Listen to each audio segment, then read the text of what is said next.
आज गुढीपाडवा या गुढीपाडव्यानिमित्त छत्रपती शिवाजी महाराजांच्या युद्धनौका छत्रपती शिवाजी महाराजांचं युद्ध कौशल्यामध्ये असलेल्या दर्यापती म्हणून स्थान जे आहे ते दाखवण्याचा प्रयत्न कांजूरमध्ये संस्कृती प्रतिष्ठानच्या वतीने करण्यात आलेला आहे। छत्रपती शिवाजी महाराजांचा सह्याद्रीच्या कडेकपारीमध्ये असलेले लढे तिथले असलेले किल्ले गड किल्ले यांच्या संदर्भात मोठ्या प्रमाणात माहिती जी आहे ती उपलब्ध आहे। मात्र छत्रपती शिवाजी महाराज हे दर्यापती देखील होते, त्यांना फादर ऑफ इंडियन नेव्ही देखील म्हटलं जातं आणि त्याबद्दलचं जे त्यांचं सामर्थ्य होतं ते दाखवण्याचा प्रयत्न जे आहे तो संस्कृती प्रतिष्ठानने केलेला आहे। आपण जर बघितलं तर या ठिकाणी छत्रपती शिवाजी महाराजांच्या कालीन ज्या वेगवेगळ्या बोटी आहेत त्या होड्या आहेत त्या दाखवण्याचा प्रयत्न जो आहे तो या ठिकाणी केलेला आहे आणि या संदर्भातली माहिती जी आहे ती सामान्यांपर्यंत पोहोचवण्यासाठी या ठिकाणी गुढीपाडव्याच्या या औचित्याने हे प्रदर्शन या ठिकाणी भरलेलं आहे। या बोटींप्रमाणेच या ठिकाणी आपल्याला छत्रपती शिवाजी महाराजांचे समुद्रातील असलेले जे वेगवेगळे किल्ले आहेत त्याची माहिती त्याची छायाचित्र देखील उपलब्ध झालेली आहेत आणि ती या ठिकाणी सर्व जनतेला पाहण्यासाठी खुली आहेत। आपण जर बघितलं तर हे प्रदर्शन जे आहे ते रात्री 10 वाजेपर्यंत सर्वसामान्य लोकांसाठी खुलं राहील। याचबरोबर संस्कृती प्रतिष्ठानच्या वतीने दरवर्षी वेगवेगळ्या संकल्पना घेऊन गुढीपाडव्याच्या निमित्त वेगवेगळे उपक्रम जे आहेत ते राबवले जातात। भव्य दिव्य अशी गुढी या ठिकाणी उभारली जाते। त्याचबरोबर लोककलेचं सादरीकरण देखील या ठिकाणी होतं। मात्र यंदाचं वैशिष्ट्य जे आहे ते आपण जर बघितलं तर दर्यापती शिवराय अशा प्रकारची थीम जी आहे ती घेऊन हा गुढीपाडवा या ठिकाणी कांजूरमध्ये साजरा केला जातो। माझ्याबरोबर संस्कृती प्रतिष्ठानचे पदाधिकारी आहेत। छत्रपती शिवाजी महाराजांचा दर्यापती ही जी थीम घेऊन आज तुम्ही या ठिकाणी याचं आयोजन केलेलं आहे प्रदर्शनाचं, काय नेमकी ही संकल्पना आहे आणि कशा प्रकारे हा गुढीपाडवा साजरा केला जातोय? सर्वप्रथम संस्कृती प्रतिष्ठानच्या वतीने आपलं ह्या कार्यक्रमामध्ये आम्ही स्वागत करतोय। महत्त्वाचं सांगायचं म्हटलं तर आपला ऐतिहासिक ठेवा आहे तो लोकांपर्यंत पोहोचला पाहिजे। जसा लोककला आज बऱ्याच लोप पावत आहेत, या सर्वांविषयी संस्कृती प्रतिष्ठान गेली कित्येक वर्ष काम करते। आज संस्कृती प्रतिष्ठान 12 वर्ष पूर्ण झालेली आहेत आणि 12 वर्षामध्ये गडकिल्ले संवर्धनाचं काम संस्कृती प्रतिष्ठान वतीने आम्ही करतो। त्यानंतर आदिवासी पाड्यातले विविध कार्यक्रम हे चालूच राहतात, पण ऐतिहासिक ठेवा लोकांपर्यंत कळावा यासाठी बघा आम्ही नाण्यांचं प्रदर्शन भरवलेलं होतं, याच्या अगोदर शस्त्र प्रदर्शन भरवलं होतं। कोविडच्या काळामध्ये आमचा कार्यक्रम राहून गेला तो म्हणजे प्रत्येक किल्ल्यावरचा मातीचे नमुने। भविष्यात आम्ही तो कार्यक्रम नक्कीच घेऊ आणि आता यावर्षी जसं गुरव साहेबांशी आमचा संपर्क झाल्यानंतर ह्या गोष्टीची कल्पना आली की शिवाजी महाराजांनी जे आरमार उभं केलं, आज आरमार सगळ्या जगांमध्ये प्रत्येक देशाकडे आहे, पण त्याची संकल्पना जी शिवाजी महाराजांनी राबवली होती आपल्या भारतासाठी ते गलबत कशा पद्धतीची होती त्याचे नमुने ह्या ठिकाणी आम्ही मांडलेले आहेत, जेणेकरून लोकांना त्याची माहिती कळावी।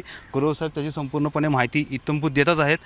लोकांपर्यंत हा ऐतिहासिक ठेवा पोचावा यासाठी आमचे सातत्याने प्रयत्न राहणार आहेत। काही महिला देखील माझ्याबरोबर आहेत। गुढीपाडवा आहे आणि अशा वेळेस आज या ठिकाणी या कार्यक्रमासाठी तुम्ही सगळ्या महिला पदाधिकारी देखील उपस्थित आहात। कसं पाहताय, वेगळं एक थीम घेऊन तुम्ही या ठिकाणी छत्रपती शिवाजी महाराजांचा दर्यापती म्हणून जो संपूर्ण प्रदर्शन आहे ते भरवलेलं आहे, वेगवेगळे कार्यक्रम आहेत, कसं पाहताय याकडे? नमस्कार, गुढीपाडव्याच्या सर्वांना शुभेच्छा। गेले 12 वर्ष आम्ही हे कार्य करत आहे, त्याच्यात सगळ्या महिला सगळे मुलं सगळी सामाजिक कार्य हे मोठे चालू राहते। पण आता ह्यावेळेचा दर्यापती शिवराय हा कार्यक्रम सगळ्यांना अगदी लहान मुलांना मीडियापासून म्हणजे आता फेसबुक याच्यावर ते सगळे राहतात, पण त्यांनी हे असे कार्यक्रम त्यांनी बघितले पाहिजेत आणि जर त्यांना जर चांगली उन्नती पाहिजे असेल तर त्यांनी पुढे जाऊन किल्ले वगैरे सगळं ते पण पाहिले पाहिजेत। परंतु आता ही मुलं नुसतं मोबाईलमध्ये राहतात, त्यामुळे हे सगळं कार्य आम्ही करतोय ते पुढे येण्यासाठी त्यांनी सगळ्यांनी ह्या प्रदर्शनाला आवश्यक भेट दिली पाहिजे। जय महाराष्ट्र। धन्यवाद। कसं पाहताय, गुढीपाडव्यानिमित्त एक अनोखं प्रदर्शन या ठिकाणी भरवलेलं आहे आणि काय आज दिवसभरातले कार्यक्रम आहेत? सर्वप्रथम तुम्हाला नवीन वर्षाच्या खूप खूप शुभेच्छा। संस्कृती प्रतिष्ठान हे दरवर्षी म्हणजे गेली 12 वर्ष हे छत्रपती शिवराय हे लोकांना समजावेत, कांजूरकरांना समजावेत यासाठी आम्ही दरवर्षी हे कार्यक्रम आम्ही ठेवत असतो। यंदा हा आमचा कार्यक्रम आहे दर्यापती शिवराय। ह्या दर्यापती शिवरायचा कार्यक्रम आम्ही अरेंज केलेला आहे, त्या माध्यमातून या कांजूरकरांना या भांडुपकरांना ही माहिती उपलब्ध व्हावी हा एक प्रामाणिक आमचा प्रयत्न आहे। तो आम्ही सर्वांनी कांजूर भांडुपकरांना आवाहन करतो की तुम्ही हा कार्यक्रम बघण्यासाठी या, की जेणेकरून शिवराय तुम्हाला समजतील, दर्यापती शिवराय हे जे आहेत ते तुम्हाला समजतील। यासाठी मी सर्वांना आवाहन करतो की तुम्ही या कार्यक्रम बघायला तुम्ही नक्की या। खरं तर हे पदाधिकारी माझ्याबरोबर होते. आपण जर बघितलं तर त्या ठिकाणी भव्य दिव्य गुढी देखील उभारलेली आहे. मात्र या गुढीसमोर छत्रपती शिवाजी महाराजांचा दर्यापती हे जे प्रदर्शन आहे ते लावण्यात आलेलं आहे. माझ्याबरोबर कुमार गुरवजी आहेत, ज्यांच्या संकल्पनेतून हे संपूर्ण प्रदर्शन या ठिकाणी होतं आहे. गुरवजी, कसं पाहत आहे? या अगोदर छत्रपती शिवाजी महाराजांच्या आम्ही छत्रपती शिवाजी महाराजांची नाणी जी आहेत त्यांच्या संदर्भातलं प्रदर्शन बघितलेलं होतं. त्या अगोदर त्यांच्या शस्त्रांचं प्रदर्शन बघितलेलं होतं. छत्रपती शिवाजी महाराज यांना फादर ऑफ इंडियन नेव्ही देखील म्हटलं जातं आणि ह्याचं प्रदर्शन आहे. काय लोकांना पाहायला मिळणार आहे?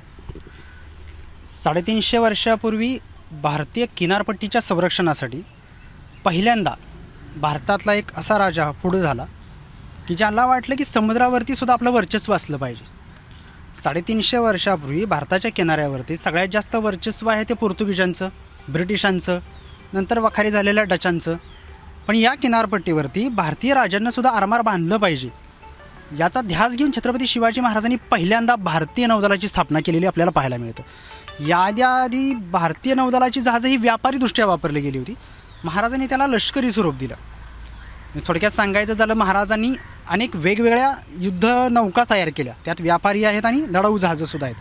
त्यातल्या प्रमुख नौका गलबत, गुराब, पाल या 3 नौकांच्या जहाजांच्या प्रतिकृती आपण या प्रदर्शनाच्या माध्यमातून इथं ठेवण्यात आल्या आहेत. आजपर्यंत आपण मराठ्यांच्या युद्धनौका या चित्राच्या स्वरूपात बघितल्या होत्या की नक्की जहाजं दिसतात कशी. आजपर्यंत आपण पाठ्यपुस्तकामध्ये चित्राच्या स्वरूपात पाहिलेत.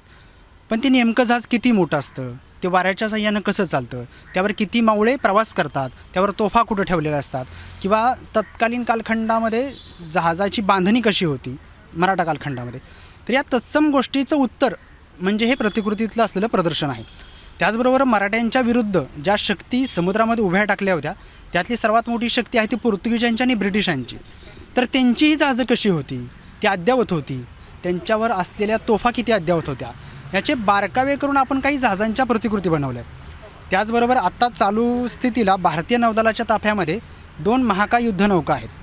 पहिली युद्धनौका आहे INS विशाखापट्टणम, जे विध्वंसक प्रकारामध्ये गणली जाते. या जहाजाची प्रतिकृती आपण या प्रदर्शनात ठेवली. दुसरा आहे INS विक्रांत नावाची भारताची आघाडीची विमानवाहू युद्धनौका, जी 78% भारतीय बनावटीची आहे. 350 वर्षापूर्वी छत्रपती शिवाजी महाराजांनी दंडक घालून दिला आहे की तुम्ही स्वदेशी बांधणी करा. म्हणजे पूर्वीची जहाजं ज्यावेळेस पोर्तुगीज लोकं आली मराठ्यांचं जहाजं बांधायला आणि काही काळातच ती निघून परत गेली. पण याच महाराष्ट्राच्या या भारतातल्या भूभागातल्या लोकांनी, कोळी लोकांनी, गाभीत लोकांनी ती जहाजं बांधून पूर्ण केली. म्हणजे महाराजांनी स्वदेशी बांधणीचा जो धडा घालून दिला तो भारतीय नौदलानं चालू ठेवला. INS विक्रांतची विमानवाहू युद्धनौका आपण जी बनवली त्याही जहाजाची प्रतिकृती आपण इथं ठेवलीत. त्याचबरोबर भारतीय नौदलाच्या दृष्टीनं जे इतिहासातले मोठमोठे पराक्रमी काही गोष्टी आहेत त्यातल्या सगळ्यात मोठी गोष्ट आहे ती महाराजांची बसनूरची स्वारी. जी महाराजांची बसनूरची स्वारी झाली होती फेब्रुवारीमध्ये 1665ला. एक राजा स्वतःच्या नेतृत्वात 85 लहान जहाजं, 3 मोठी जहाजं घेऊन 400 किलोमीटरचं अंतर, 5 दिवसाचा प्रवास आणि कर्नाटकातल्या बसरूरवरती यशस्वी हल्ला. म्हणजे जगाच्या इतिहासामध्ये कुठले असे राजे नाही आहेत की जे जहाजावर बसून एखाद्या मोहिमेवरती गेलेत. असे ऐतिहासिक कागदपत्र आपल्याला कमी बघायला मिळतात. पण छत्रपती शिवाजी महाराजांनी ती मोहीम आखली आणि यशस्वीरित्या पूर्ण केली. महाराजांची एकमेव आरमारी मोहीम म्हणून आपण ज्या मोहिमेकडे पाहतो ही बसरूरची स्वारी. थोडक्यात शिवाजी महाराजांनी फक्त लढायाच केल्या नाहीत तर व्यापारीदृष्ट्या सुद्धा आरमार उपयोगात आणलं गेलं. डचांचं जे रेकॉर्ड आहे, ज्याला आपण डाक रजिस्टर असं म्हणतो, त्या डाक रजिस्टरमध्ये अशा काही घटनांचा उल्लेख आला आहे, अशा काही प्रसंगांचा उल्लेख आला आहे की महाराजांची जहाजं भारताच्या बाहेरच्या काही देशांशी व्यापारी संदर्भानुसार जात येत होती आणि त्यातून भारताला, स्वराज्याला उत्पन्न मिळत होतं. याची नोंद आपल्या डाक रजिस्टरमध्ये सुद्धा पाहायला मिळते. थोडक्यात उत्पन्न आणि संरक्षण या दोन्ही बाजू घेऊन छत्रपती शिवाजी महाराजांनी उभारलेलं नौदल हे प्रभावी होतं. पण महाराज याच्यावरच थांबलेत का तर नाहीत. महाराजांनी समुद्रकिनाऱ्यावरती लष्करी ठाणी मजबूत करायसाठी असंख्य जलदुर्ग बांधलेत. सुरुवातीच्या काळात दुर्गाडी किल्ल्यांच्या खाडीमध्ये असलेला दुर्गाडी किल्ला, सिंधू कुर्टे बेटावरचा सिंधुदुर्ग किल्ला, पद्मदुर्ग जो जंजिऱ्या समोरच्या बाजूला असला कासा बेटावरचा पद्मदुर्ग किल्ला, अलिबागचा कुलाबा किल्ला, अशी जी किल्ल्यांची साखळी निर्माण केली. त्या साखळीने आणि आरमारानं या भारताच्या भूमीचं संरक्षण केलेलं पाहायला मिळतं.